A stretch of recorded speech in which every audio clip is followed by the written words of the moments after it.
Okay, so we are the Upper Great Plains Transportation Institute team. There's going to be 4 sections to the speech. I'm going to be handling the introduction. Next, Spencer is going to be going over the schedule and the progress we've made so far.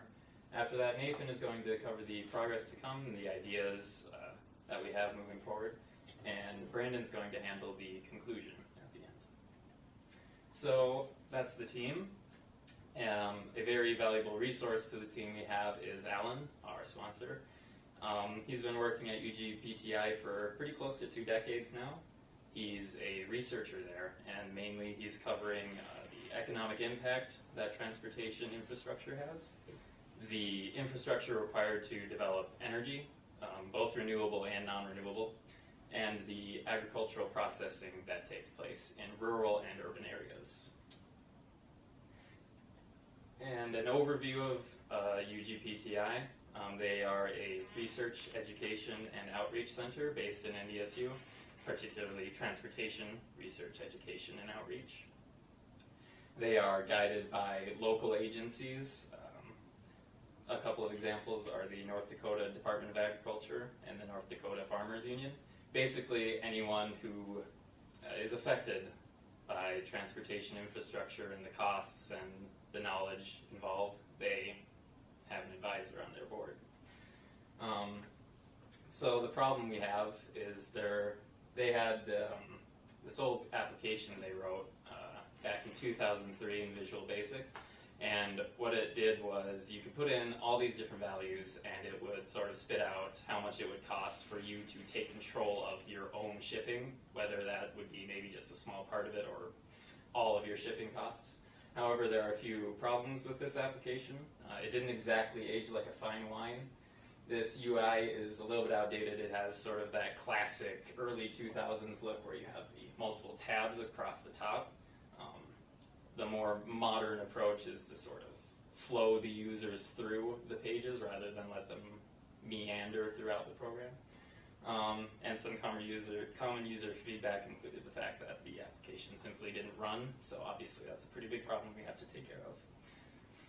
Additionally, there were ambiguous inputs. So for example, this GVW here, this text box looks exactly like input text box. However, it was a value that was calculated and displayed. So that was a little bit confusing for some users.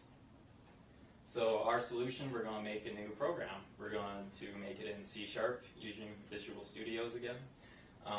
And the main things that we want to change with our solution is, well, to make it run, of course, and then change this sort of old outdated UI organization that they utilized and make it more of a flow from beginning to end of the program. Additionally, we want to not have these confusing outputs where they look like they could be inputs, but when you try to click on them, nothing happens.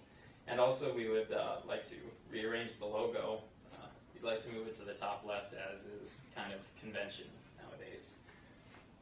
So now that that's the introduction to UGPTI, the team, and the project, I'm going to hand things off to oops. Got the cards mixed up. I'm going to hand things off to Spencer, and he's going to talk about the schedule and the progress. Hey, thank you. All right, so in the scheduling, we've really got this whole project separated in 3 major sprints. And the first sprint and the second sprint, second sprint nearing coming to its end, but the first sprint was mostly us going over some of the documentation, the planning, pretty much getting the very start of the project and just kind of commencing it. And moving on into the second sprint, which we've been working on, it was mostly some like the high-level requirements and looking at designing and just kind of doing a lot of the a lot more documentation that wasn't complete, as well as starting to implement some of the things that we had settled on. So, and now we've come to the midterm review now, so you can see where we are in the schedule so far. And then coming on, we'll just be kind of continuing through our third and our fourth sprint, working on implementing our features, our user stories, all those sort of things, and then coming to a close at the end finally. These are about a 1 month sprint for each one of these, so with the first one being a little bit shorter than the others, so that's kind of the scheduling we've been going through. As you can see throughout the schedule, these are kind of the way we've broken down our story points. And as you can see highlighted in red there, that is what we've taken to mostly approach during our second sprint. The pink sections are our third sprint, and the kind of green section is our fourth sprint. So you can see if you were to add up all those story points, the pink section is the highest at 20, where we're going to do the most of our work, and the last one is at 14. The fourth sprint is at 14, so we're giving us a little bit more room to kind of work on problems that might come up at the end, or some stretch goals. Talking about the progress we made so far on our project, the first thing is, of course, we've done a lot of documentation, getting very clear understanding of what we're doing, and making some, mock-ups and diagrams so that we can reference those when we're making our thing. I'll show a couple of those later. But through our design, we've kind of got this approach of making this less clunky interface, and as we were talking about, we're going with this linear flowing model as opposed to a free flowing model. So we've kind of devised all of the many tabs into three main sections, and those are the trip characteristics, the cost characteristics, and the truck characteristics. As you can see, the trip characteristics kind of talk about the things like where your destination, where you're leaving from, your percentage of time that you're backhauling, and like the weights and stuff. And then the cost characteristics, mostly the stuff that you're worried about as the owner. Your how much you're paying for fuel and taxes and stuff. And then of course truck characteristics, which the life cycles of your trucks and trailers, the costs relating to them, the tire replacement, all that sort of stuff. And we've kind of got this little mock-up of like some kind of flow control signifying thing where we have the current page that you're on kind of highlighted in blue, as you can see there, and the other things there. It's just kind of like a way to organize it and add clarity for the user. Moving on here, here's like a activity diagram and a use case diagram for how we're kind of looking at approaching the problem. Like, so as you can see here, we've got these two users, and you can see like the things that the users would want to do in the system. For example, navigating pages and inputting data, and then eventually finding your customer, maybe printing it out, maybe saving your inputs for later and getting them. And as you can see on that activity, it's kind of like the activity diagram. It's got the path you would go through to do those things, a little bit more specific than this diagram. Going forward, this is another piece of documentation that we've been working on. This is just an example of it. We've got more stuff that didn't feel like putting it in. But it's kind of this flow of the variables, because one of the problems with this project is there's a lot of inputs, a lot of outputs, a lot of data that we need to keep clear. So we decided to make some sort of flow chart so we can kind of relate everything together. So we know that like maybe we can't calculate this without this, and what we need to make sure is actually absolutely required to show the output that's necessary. So as you can see here, you need the trailer and the tractor information, and then you can calculate the tear. So this is like a derived variable, so the user will never input this, but it'll be from this. This payload information is like, it's like a default value, but the user can change it, so it's not derived, but it's certainly there, and then you would need both of these things to calculate the gross vehicle weight. So as you can see, that's kind of what we're going with that. As I talked about earlier, this is kind of the part that we have done right now. We've got this kind of bare bone UI with some placeholders, in there. But yeah, so I guess we can show you kind of what we have for now. I'll load this up real quick. So we've got this kind of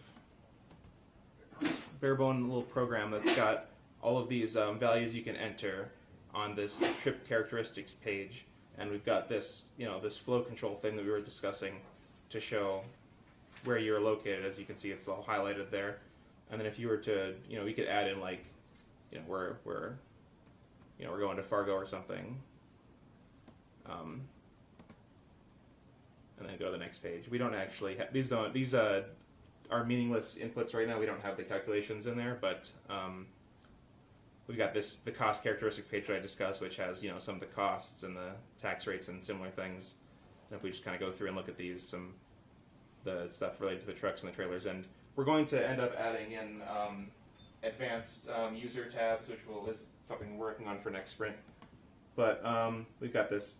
It's just a placeholder, but for like where we'll put all the results and a little button that makes our total cost $6, so that's pretty cheap.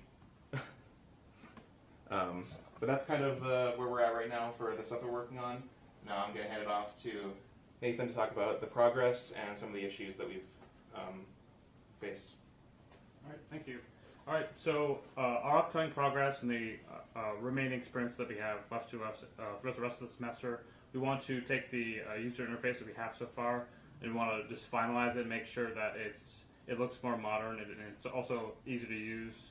Like we talked about, we don't want to do the free flow model, and we want to have it like more divided into like trip and truck and things like that, just to make sure that it's as easy to use as possible, and also without also having options for advanced users. We want to make sure that we correctly implement all the remaining calculations and inputs, because there's a very complex web of like some inputs feed into this, and then this output is also an input for something else, and we have to make sure that we all have that very firm grasp on that, because if we misunderstand something, then it'll be very hard for us to detect. We also want to enable formatted output screens. Like if you want to make let a user be able to print out a PDF to save on the computer, and like so they can have a very ready-made sheet to hand to their superior of this is how much this is going to cost. And here's some issues and risks we faced. Issues. I have one thing very early on, the division of responsibilities between us were rather unclear. We hadn't picked one person to look at everything and divide tasks up very clearly, and that delayed some of the very early work. We've also had some scheduling conflicts of us being able to all make it here at the same time or meet in the computer lab, so we can all be in front of the computer at the same time.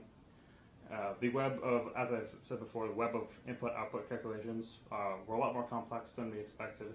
Sometimes we didn't understand like one of the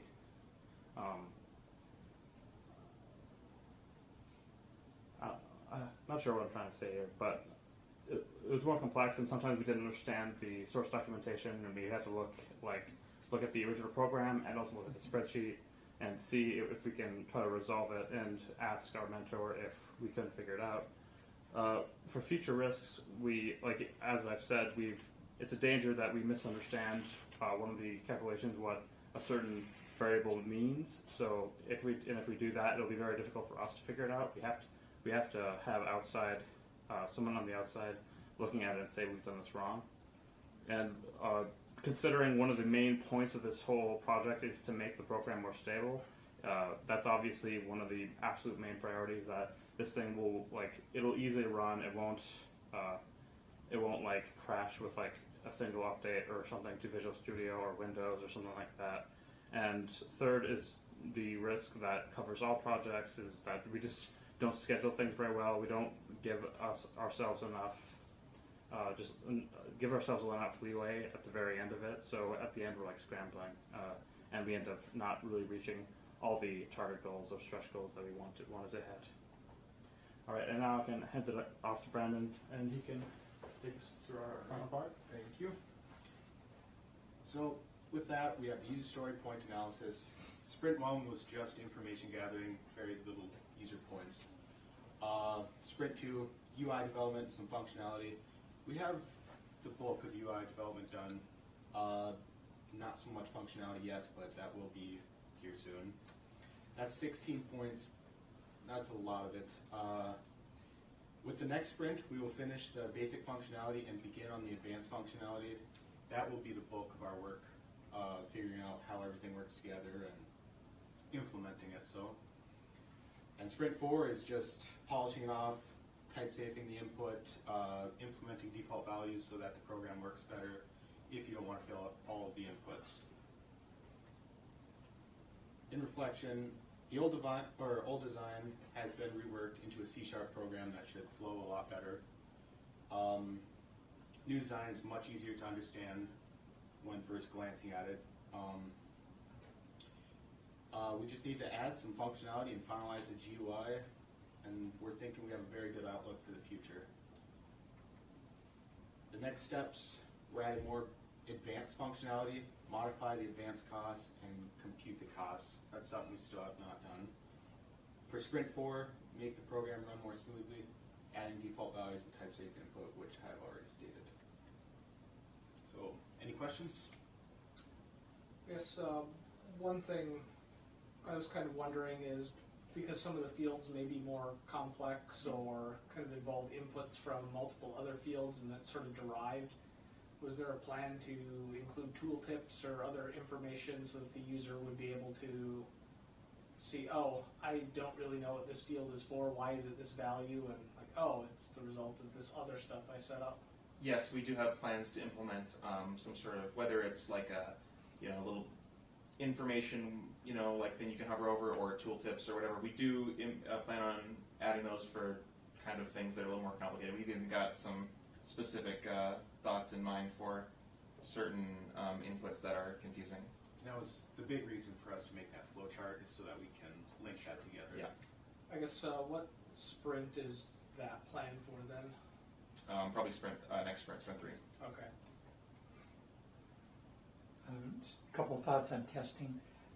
You don't have the old system to run comparisons to see if you're getting the right answer. We did manage to make it run. A lot of the issues were users not being able to get it to run, but we managed to make it run. Yeah. It happens to run on all of our systems, so Yeah, we got but lucky. there might be some people who can't run it on their systems. Was there a test suite with the old one then? We are able to input values in it, but we don't have the calculations to test ours against it. Like, ours doesn't calculate things right now, so we. No, when do you you're all mean? done. Oh yeah, we should be able to test it against the original one. Yes, Okay. certainly. And then for error checking, you were talking about type checking, but are you going to do anything like bounds checking, or Yeah. even maybe each individual user can set their own bounds and say, No plans so far for individual users setting their bounds, but if there are certainly some default bounds that should be included, we will include those. I don't know enough about it. Yeah. but Yeah. Maybe somebody in California Yeah. has different bounds for something. Yeah, to be honest, we Somebody don't here. either. So the specifics of that would be something we'd cover in a future meeting with Alan, if indeed we might need to set our own custom bounds or provide the option to modify those bounds. Yeah, and as you were saying with stuff like type checking, we definitely did plan on, of course, doing that. So No one's going to be paying -$3 for a gallon No. of gas. So. Yeah.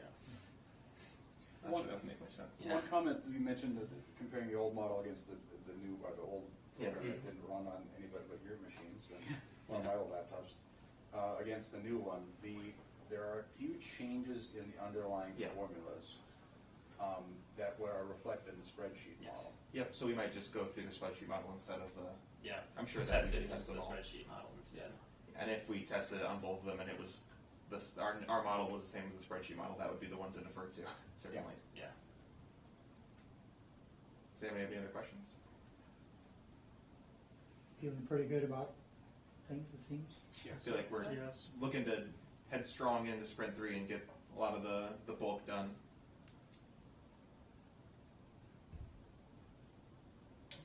Thank you. Looking good. Thank you. Thank you. Thank you.